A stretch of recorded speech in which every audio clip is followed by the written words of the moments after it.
नमस्कार दोस्तों, बुक बैठ की चैनल में आपका स्वागत है। आज हम जिस किताब की चर्चा करने जा रहे हैं उस किताब को इस वर्ष का हिंदी साहित्य अकादमी का पुरस्कार मिल चुका है।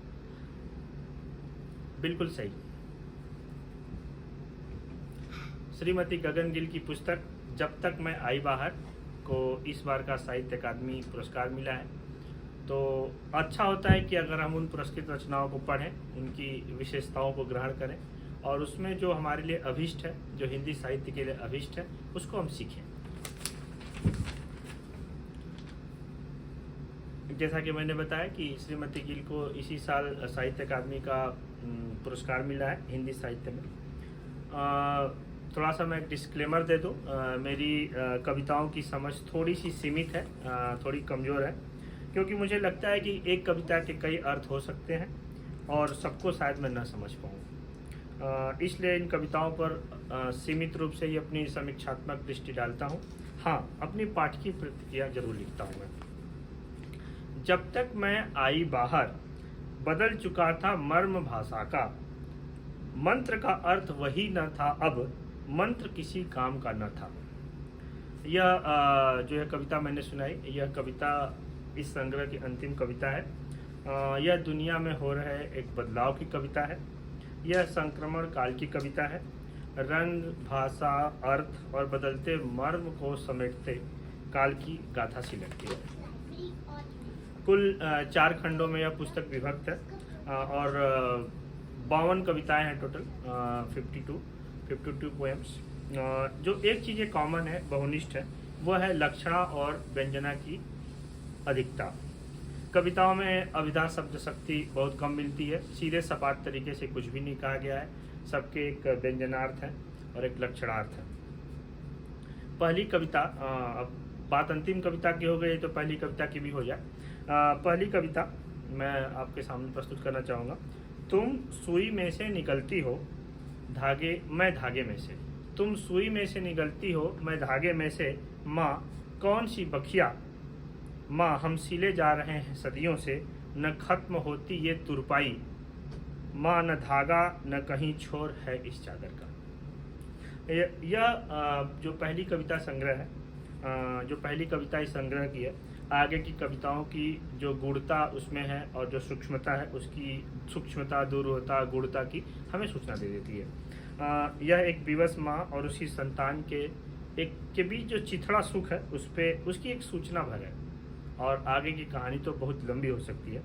कुछ कविताओं में अमूर्तता इतना अधिक है कि शायद उसको समझना पाठकों के लिए बहुत कठिन हो जाता है। वो कविता अगम बन जाती है। एक पल में होना था, दूध की नदी तुम, एक कमज़ोर बच्ची कैसे अपने परेशान माम को देखकर यह सोचती है कि उसका न रहना ही समाधान हो सकता है। दुआ मांगते वक्त माँ मन में आता तो होगा, क्या पता न बचूं तो सब कुछ ठीक हो जाए। शिशु एक कविता है जो पढ़ करके पाठकों की संवेदना को झकझोर देती है। अगली जो आगे की पंक्तियां इसी कविता के, उसमें जो भाव व्यक्त है वह किसी भी संवेदनशील पाठक को कई दिनों तक सोचने पर विवश कर सकता है।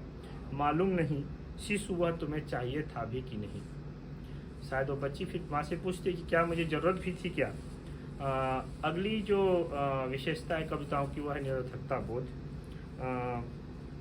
एक निश्चल चाह की प्रतीक्षा में जो कवित्री के स्वर है, बस क्षण भर स्थिर करो सृष्टि सब।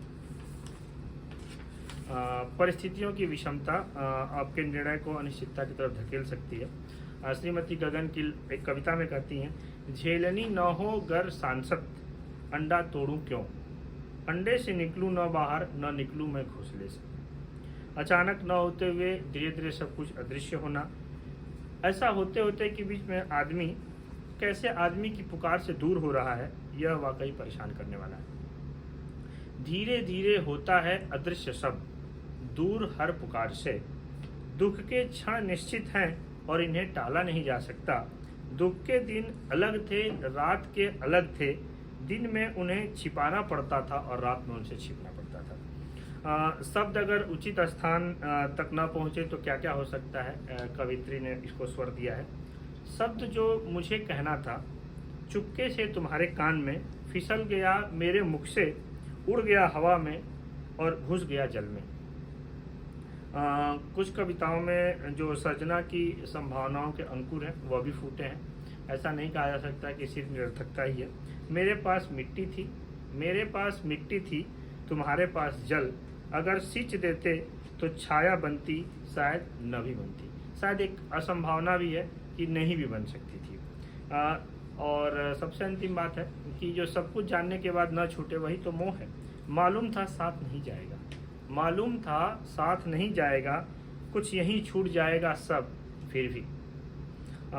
अगर इस संग्रह की संवेदना और शिल्प की बात करें तो प्रेम, विछोह, अनिश्चितता, मोह, निरर्थकता, नियति, भय, त्वरित बदलाव और संक्रमण काल को अपनी कविताओं का विषय बनाकर श्रीमती गगन गिल ने बहुत ही सुंदर कविताएं लिखी हैं। वैसे तो आधुनिक काल की कविताओं में कोई नियति शिल्प इस समय नहीं है, फिर भी अलंकार, रस, छंद, काव्य दोष, गुण आदि पर इस कविताओं को कसा जाए, उस निकष पे देखा जाए तो कविताएं कमज़ोर साबित होंगी।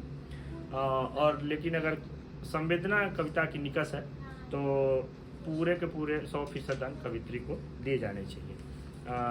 इस चर्चित संग्रह जब तक मैं आई बाहर को एक बार आप पढ़ सकते हैं। कुछ नई तरह की कविताओं से आप रूबरू होंगे। धन्यवाद।